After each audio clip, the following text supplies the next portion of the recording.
became the first female judge in Westchester County history. And following the year, and by the way, very distinguished, had an unbelievable distinguished career. And in the following years, she presided over numerous complex criminal cases. The reason they were complex is that other judges were not able to understand them. They were called the complex cases. My sister had them too. They always used to give her the complex cases because other people didn't understand them, including high-stakes felony narcotics trials. Her outstanding judicial record earned her the honor of being named the #1 judge in 1990 by the Independent Fund for Modern Courts. That's nationwide. Outstanding judge. The following year, Judge Jeanine was elected Westchester County District Attorney, became the top prosecutor for a jurisdiction that included some of the largest suburbs in New York City, including Yonkers and White Plains. It's a big deal. As District Attorney, Jeanine tackled high-profile violent crime cases and established one of the nation's most successful cybercrime units to combat online child abuse. She was way ahead of a lot of people. They still aren't there, if you get right down. I mean, from what I hear, they're still not there in many cases back there where we come from. In addition to her stellar legal career, Jeanine also excelled in news media as you know, and she's become one of the most beloved political figures through her time on television, because she's been very, very successful at a thing called television. She got out of what she was doing, and frankly, she does them both great, but she's really, to me, she'll always be known as a great lawyer and a great prosecutor, which is what she's doing now. So Jeanine Pirro, I have no doubt, will be an exceptional U.S. Attorney for the District of Columbia, one of the truly most important positions in our country, of any position, where she will restore public safety in our nation's capital, break up vicious street gangs and criminal networks, and ensure equal justice under the law. You'll see very, very big improvements in the D.C. area, that I can promise you. So I want to congratulate Jeanine. I want to congratulate you and Christine and your whole family on this undertaking. And as you know, Pam Bondi is doing an unbelievable job as our real leader in the fight against crime. And Pam heard about this, and Pam said, I'll have to find time for Jeanine. She doesn't have time to do this, but for Jeanine she did, and she's going to be doing the swearing in. So Pam, thank you very much for the great job you're doing and for swearing in our friend, Justice Jeanine. Good. Thank you. Come on up.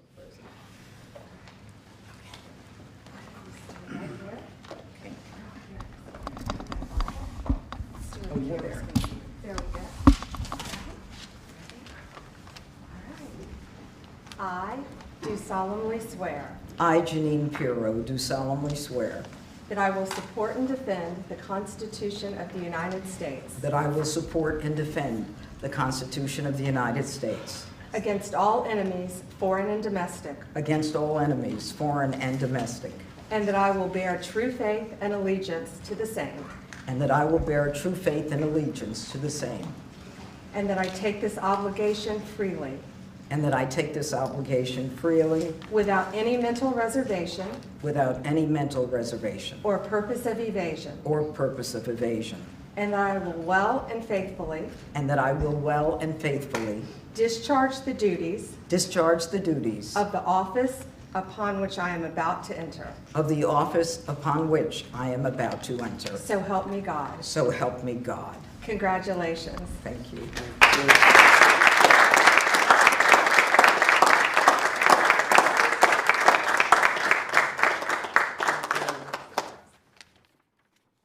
Thank you, Mr. President, and thank you, Madam Attorney General, both my friends for many years. Long ago, I went to law school to study about justice and to bring justice to victims of violent crimes, women, children, and the elderly. I fought to give them a voice in a system that was both blind and deaf to their concerns. I dedicated my heart and soul to making sure that there was a system that responded to them. My profile and my prosecutorial successes garnered public attention, and my life took unexpected turns. Through all of this, President Trump, you have remained as steadfast as one of my earliest supporters and champions. You never wavered. You were always steadfast, trustworthy, and confident. Today, Mr. President, you bring me back to my roots. And it is a larger arena, but no less an arena where we need justice, where we need to send a message that justice will be honored in the District of Columbia. And just last week, here in our nation's capital, two people on the brink of beginning their life had hopes and dreams that were never realized because a cold-blooded murderer made a decision to shoot them down on the streets on a cold, rainy night in our nation's capital. This will not go without just accounting. My voice should be heard loud and clear. No more tolerance of hatred, no more mercy for criminals. Violence will be addressed directly with the appropriate punishment. And this city will again become a shining city on a hill in an America that President Trump has promised to make great again and will make safe again. Mr. President, America thanks you, and I thank you.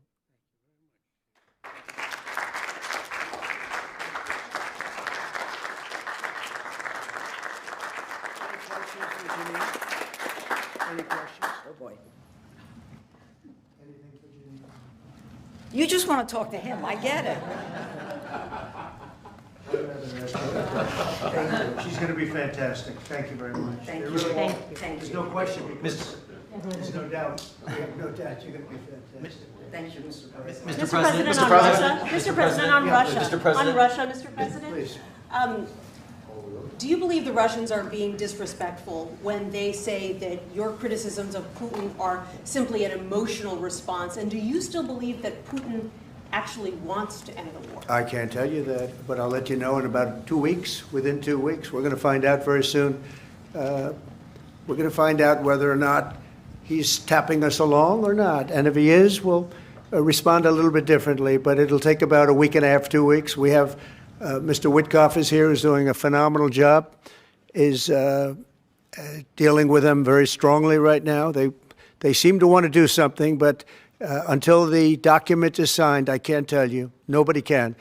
I can say this. I can say this, that I'm very disappointed at what happened a couple of nights now where people were killed in the middle of what you would call a negotiation. I'm very disappointed by that. Very, very disappointed. Yeah, please. Mr.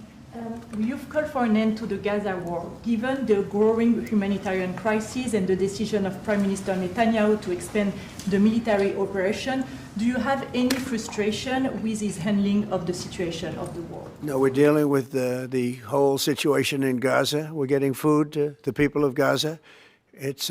It's been a very nasty situation, very nasty fight. October 7th was a very nasty day, the worst that I think I've ever seen. It was a horrible day, and people aren't going to forget that either. So we'll see how that all works out. And Steve, would you want to say a couple of words about Gaza, because you just have some information? Steve Witkoff, do you want to come up for a second? You might give them a little bit of information as to what's happening with Gaza and also Israel. We're having some very good talks with Iran. We'll find out whether that means anything, but we're having good talks. Congratulations. Well, hi everybody. I think that we are on the precipice of sending out a new term sheet that hopefully will be delivered later on today. The President is going to review it, and I have some very good feelings about getting to a long-term resolution, temporary ceasefire, and a long-term resolution, a peaceful resolution of that conflict. Mr. President, you said It's having to do with Iran. We're having very good talks with Mr. President, you said yesterday that Putin is playing with fire. What will be the consequences for Russia if Russia continues to Well, I'm attack? not going to tell you exactly, but the words speak pretty loud. We're not happy about that situation. I think we're doing very well with Iran. I think we're doing very well with Gaza, but we are doing very well with Iran, and I think we're going to see something very sensible because there are only two outcomes. You know what the two outcomes is: a smart outcome and there's a violent outcome. And I don't think anybody wants to see the second. But I think we've made a lot of progress, and we'll see. You know, they still have to agree to the final stages of a document. But I think you could be very well surprised what happens there, and it'd be a great thing for them. They could have a great country into the future. Yeah. Mr. President, Elon Musk in a television interview criticized the one big, beautiful bill, saying he was disappointed it didn't cut enough, essentially, that it undercut the DOGE efforts. What's your reaction to that? Well, the reaction's a lot of things. Number one, we have to get a lot of votes. We can't be cutting. We need to get a lot of support, and we have a lot of support. We had to get it through the House. The House was. We have no Democrats. You know, if it's up to the Democrats, they'll take the 65% increase. You know, if that doesn't get approved, this country is going to have a 65% increase in taxes and lots of other problems, big problems, almost bigger than that. But we'll have a 65% increase as opposed to the largest tax cut in the history of our country. We will be negotiating that bill, and I'm not happy about certain aspects of it, but I'm thrilled by other aspects of it. That's the way they go. It's very big. It's the big, beautiful bill, but the beautiful is because of all of the things we have. The biggest thing being, I would say, the level of tax cutting that we're going to be doing. We're going to make people really be able to. We'll have the lowest tax rate we've ever had in the history of our country, and tremendous amounts of benefit are going to the middle-income people of our country, low and middle-income people of our country. So we're going to see what happens, because the Senate, as you know, is negotiating with us, and they have to then go back to the House, and, you know, it's got a way to go. But I have to say, Speaker Johnson and Thune have done an incredible job. John Thune has done a fantastic job, and they're working together with me and others. And I think we have an amazing, if we pull this off, remember, we have 0 Democrat votes because they're bad people. There's something wrong with them. You know, they'll let people pour into our country. Single biggest problem is we had 21 million people pour into our country, probably higher than that. And they're people that weren't supposed to be here. And many of those people are bad. Murderers, drug dealers, the mentally insane. They were closing mental institutions all over the world, not South America, all over the world. They're coming into our country, and we're getting them out. And we're having a hard time because some judges aren't making it very easy for us, and it's tough enough. They approved that. They allowed that to happen to our country. We don't have one Democrat vote. And if I were a Democrat, I'd be voting for this bill, and I'd get elected to any position I want as a Democrat. They're crazy. They're voting for a 65% tax increase. And they're only doing it for hatred. They're not doing it for any reason. They know it's terrible. Terrible politics, in my opinion. But so we have no Democrat votes. That means we have to get almost all Republican votes. And I think we're very close to doing that. I think it'll be very successful. Yeah, please. Mr. President, Wall Street analysts have coined a new term called the taco trade. They're saying Trump always chickens out on your tariff threats, and that's why markets are higher this week. What's your response to that? I kick out? Chicken out. Oh, isn't that nice? Chicken out. I've never heard that. You mean because I reduced China from 145% that I set down to 100 and then down to another number? And I said you have to open up your whole country, and because I gave the European Union a 50% tax tariff, and they called up and they said, please, let's meet right now. Please, let's meet right now. And I said, okay, I'll give you till Jeanine. I actually asked them, I said, what's the date? Because they weren't willing to meet. And after I did what I did, they said, we'll meet anytime you want. And we have an end date of July 9th. You call that chickening out? Because we have $14 trillion now invested, committed to investing when Biden didn't have practically anything. This country was dying. You know, we have the hottest country anywhere in the world. I went to Saudi Arabia. The king told me. He said, we have the hottest country in the world right now. 6 months ago, this country was stone cold dead. We had a dead country. We had a country people didn't think it was going to survive, and you ask a nasty question like that. It's called negotiation. You set a number. And if you go down, if I set a number at a ridiculous high number and I go down a little bit, a little bit, they want me to hold that number, 145% tariff. Even I said, man, that really got up. You know how it got? because of fentanyl and many other things, and you added it up. I said, where are we now? We're at 145%. I said, whoa, that's high. That's high. They were doing no business whatsoever, and they were having a lot of problems. We were very nice to China. I don't know if they're going to be nice to us, but we were very nice to China. And in many ways, I think we really helped China tremendously because, you know, they were having great difficulty because we were basically going cold turkey with China. We were doing no business because of the tariff, because it was so high. But I knew that. But don't ever say what you said. That's a nasty question. Go ahead. To me, that's the nastiest question. Wait a minute. Wait.